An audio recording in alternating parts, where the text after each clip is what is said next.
Hello and welcome to Mindset and Muscles with Amanda. I am your host, Amanda Ferlisi. Welcome to episode 1, introduction, the story behind Ferlisi Fitness. Now, this is my first time recording my own podcast, so hello, hi, and welcome to the show. So whether you're listening or watching, thank you for your support, and today I will be discussing who I am and how I got to where I am today. I discuss my battle with eating disorders and bullying, bodybuilding, and finding my passion within the fitness industry, which ultimately led to creating my own business, Ferlisi Fitness. So bear with me. There might be some bumps in the road along this podcast because, again, very new to this, but let's dive right in. So I've been working in the fitness industry for coming up on 10 years this year. Well, that actually makes me feel really old when I say that out loud. But exercise and dieting has been a part of my life since I can remember, around 8 years old. I used exercise to cope with being bullied and just for everyday life stresses. I know I was 8 years old and just a girl trying to figure it all out, aren't we all? I mean, I'm 31 now and still trying to figure things out. Anyway, I started my first fitness journey to cope with bullying and I wanted to lose weight. I didn't know it at the time, but I slowly started to slip into unhealthy behaviors with food and exercise. I do just want to throw out a trigger warning for anyone that has suffered with any type of eating disorder. I do get into it just a little bit, so just giving you a fair warning. Growing up, I played soccer and absolutely loved it. I remember wanting to be a professional soccer player. This was during the time Mia Hamm was extremely popular. The only problem with soccer was that I was a little on the heavier side, so I was never the fastest on the field, which is probably why I was always defense. But I eventually moved up to midfield prior to finishing high school. When I got to middle school, my body image completely tanked. My eating habits were just binging and restricting. Again, at the time, I didn't know really what binging meant or restricting. I'm just saying it now. At the time, I literally was clueless. I just didn't know what to do or how to do it. This is what seemed right for me. I saw other people around me not eating or restricting often, so I just assumed this was, the right thing to do. You couldn't possibly eat food and be skinny. It just wasn't a thing. Not to mention at the time, the skinnier you were, the prettier you were. Nowadays, curves, hips, butts, all of that is very idealized. This was completely the opposite for me growing up. I had those things at a young age, but tried to hide my curves as best as possible. Fast forward to high school, and I was at my heaviest freshman year. 180 pounds. Yes, people, that happened, and there's proof on the Instagram, so check it out. But just to give you some insight, I'm 5'4", so I'm not very tall to begin with. I didn't want to go to public school, so this was my first year in a private Catholic school, only knowing 2 people. I didn't want to go to public school, so this was the first year in a private Catholic school, only knowing 2 people. Everyone was already in their cliques, and it was just me and 2 of my closest friends. It was hard for me to get to know people, and not to mention high schoolers aren't the nicest people, even at a private Catholic school. The bullying continued through my freshman year. I'll spare you the painful insults and words. You get the gist. And to be honest, I was bullied more by guys than anything. I don't really know the answer to this, but I digress. Towards the end of my freshman year, I stopped eating. It was a slow progression to stopping completely, but I did it. I just remember really being so proud of not eating and losing weight. I felt like the weight of my shoulders was slowly slipping away, and eventually the pain from life was dwindling away. Again, I'm like 15 years old, so, I just in a really bad state. Heading into my sophomore year, I'd slimmed down significantly and eventually got to my lowest weight of 94 pounds. I remember putting on a 00 jean shorts and they slid right off of me. I was so proud. I was proud because I felt like that was the answer to everything that I was struggling with. I needed to shrink myself until I couldn't shrink anymore. I achieved it. It wasn't healthy. That's when I knew I had a major problem. I knew what I was doing wasn't healthy, and I thrived off of it. I didn't care about being healthy. I cared about being skinny. And I wasn't going to let anyone tell me otherwise. Yes, family, friends, school, everyone figured out what was going on, but no one was going to convince me otherwise. I was stuck in my own way. I went to the gym for up to 6 hours a day, and I wasn't eating, working out, and just Just thinking back gives me the chills because it was a very dark place for me to be in, much darker than I ever realized until later in life, reflecting back on it. That was my first fitness journey, or so that's what I thought it was. In reality, it was just a walk down a very dark, dreary lane of unhealthy habits and a place that I never want to get back to. Fast forward to college, I gained a bunch of weight back because I tried to be normal, but I never really knew what normal was.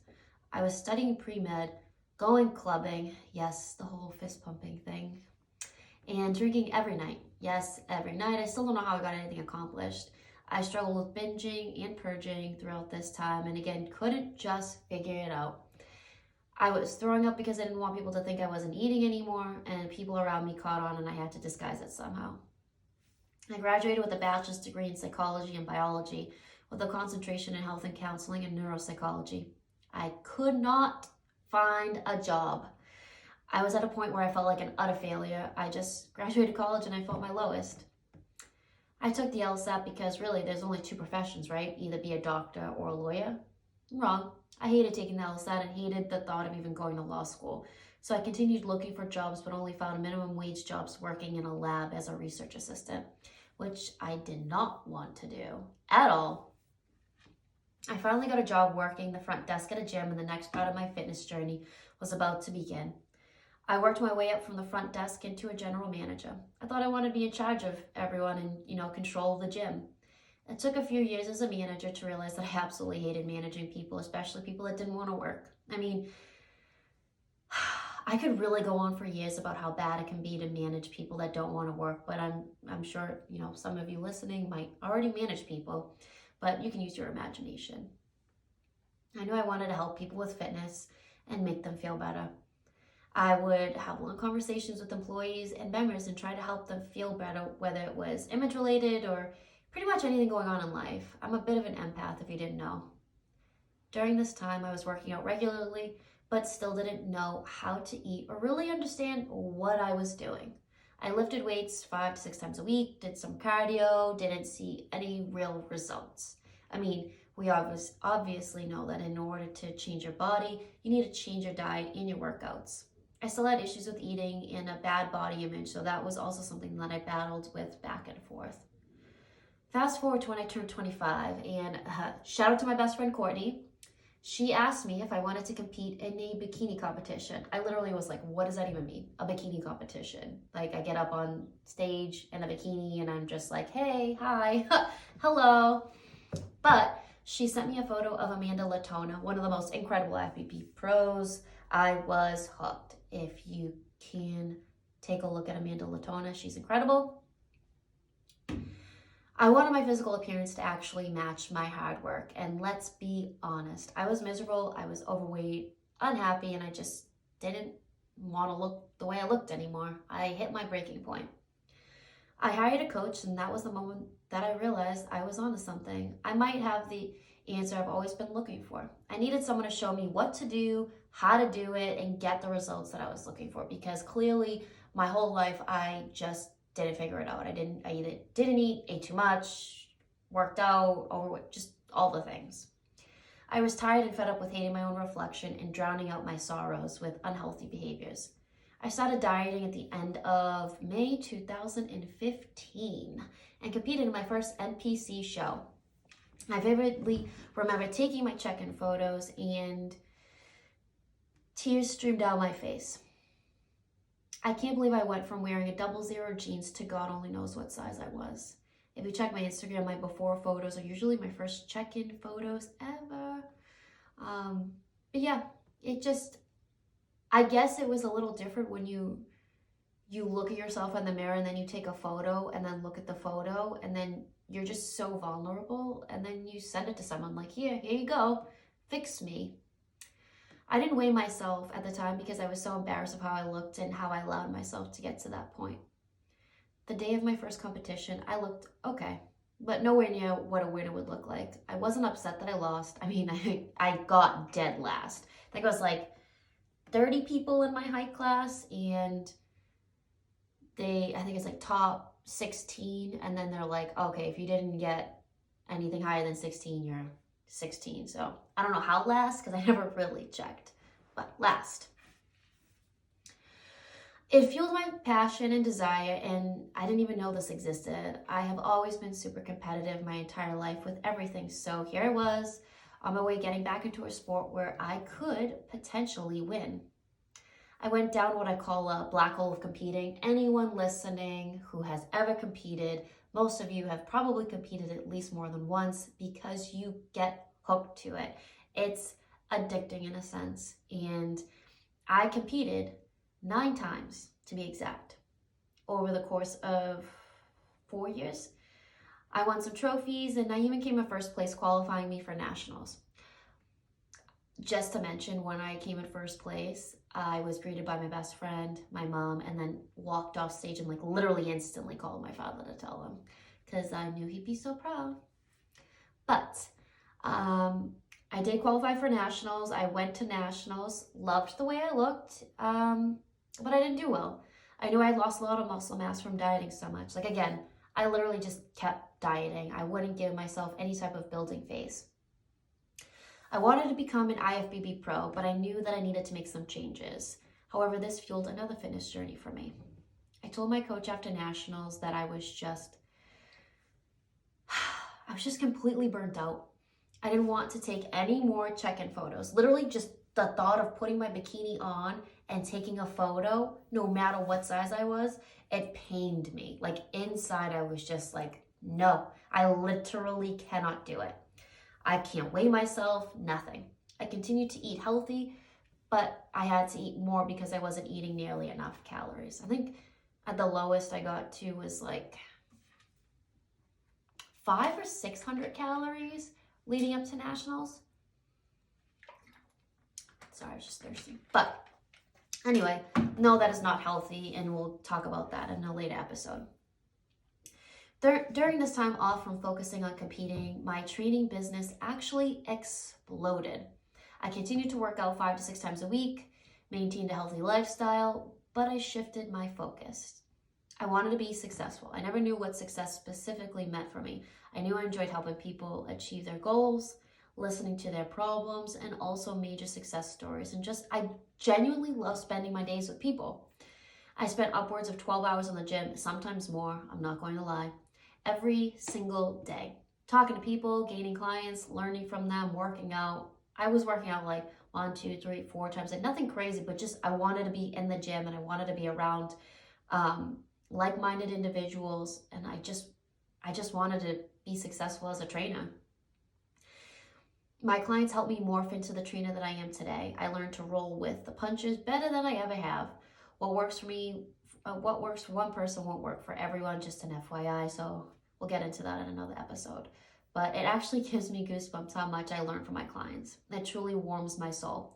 That might sound cheesy to some people, but then again, I work with people all day. We share a lot, a lot of information. And I know some people's deepest, darkest secrets, and they trust me. And if I had $1 for every time I got a text saying, this might be TMI, or in person saying, this might be TMI, I don't know if I'd have to work ever again. But the trust between a client and a coach or trainer is truly indescribable. If you have a trainer or know someone that has a trainer, then you'll know what I mean. I always joke that I'm also a therapist. Sometimes my clients are my therapists, but we always get the job done. Fast forward to the end of 2019. I was in, like it actually makes me want to cry. I was in the best place that I've ever been in, mentally, physically. I'm probably going to get into this a little bit more in another episode, but I was just in a great relationship, still am, doing phenomenal at work, and just overall the epitome of what winning was to me. I mean, thinking back, I could have always done better, but I was successful for my standards at the time. March 2020, shit hit the fan. And I know all of you can relate in more ways than one.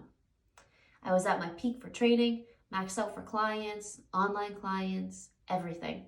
Things were looking lucrative, and I just moved in with my boyfriend. By the way, first time I ever moved out of my house, just like a little tidbit. My families were all old school, so I wasn't allowed to ever move out. Not that I would have, but I found my person, moved out, moved in with him. Things were looking great. I was happy. And then it all came crashing down. I'll literally never forget the moment when the news broke about how bad the coronavirus was and this pandemic hitting. I mean, I never really thought things were going to get this bad. I had clients from China, literally from China, students, and they were telling me how scared they were, and I would always say, everything's gonna be fine, don't worry, they'll get everything under control. I don't know. Little did I know that everything was not going to be fine. I walked into work the week of March 9th and everything was dead. I literally have this photo in my mind of when I walked in, because most days I would get there about 5:45 in the morning. So it was pretty busy, and then by 6:30 it's packed. So I just walked in and everything was dead. And I worked in the Back Bay of Boston, if you guys are familiar, and this gym was literally packed in the morning with everyone that worked in the Prudential. I got this eerie feeling that something was happening. Everyone was on edge, employees were slowly not coming to work, people weren't smiling as much, and it just wasn't my happy place anymore. I talked to, my close friends that I work with. I'm like, guys, like, what is this? What's going on? And I don't know. Just like honestly thinking back, it was just very eerie feeling. I began to get nervous about what was going to happen, and to me, physically, financially, my clients were canceling left and right. I went to around 40 sessions per week to maybe 15 that week. Might have been less than that. I'm not really sure. But I knew it was happening. I joked around with my clients about it, and I never thought this was going to happen. Because I was petrified of getting sick, getting anyone around me sick, I stopped going to work on March 13th. That was my last session ever inside that gym. I left that day knowing I wouldn't be back, but I didn't know how long, what I was going to do for money, nothing. I just knew I had to get out because I was so scared. That Monday, the 16th, the company fired every single employee in the entire company, minus directors. So every manager, front desk employee, housekeeper, personal trainer, everyone.